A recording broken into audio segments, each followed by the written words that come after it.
Welcome to the Slop Farm. Enjoy the video. You start by confirming your iPad has the Files app and the zip is saved to Files. This avoids permission issues. Open Files and navigate to the folder containing the archive, local or iCloud. If the zip came via mail, save it to Files first so you can access extraction tools.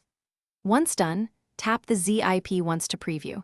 This quick step tells you if the archive is standard or needs a third-party app, and it prepares the iPad to extract files cleanly. Tap the zip and the Files app will auto-create a folder with the same name.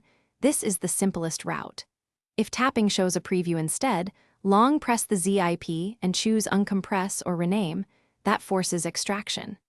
Make sure you have enough free space, because large archives won't extract otherwise.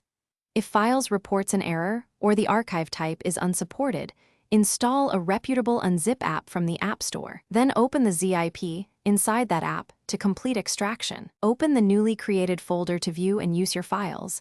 Drag them into other folders or tap Share to move them to apps. If a specific file won't open, make sure you have an app that supports its format. Install one from the App Store if needed. If extraction fails, re-download the zip or try a different Unzip app. Corrupted downloads are common. As a final tip, free up storage and retry extraction. Insufficient space is a frequent, easily fixed cause of errors. Thanks for watching. Consider subscribing if we helped you today.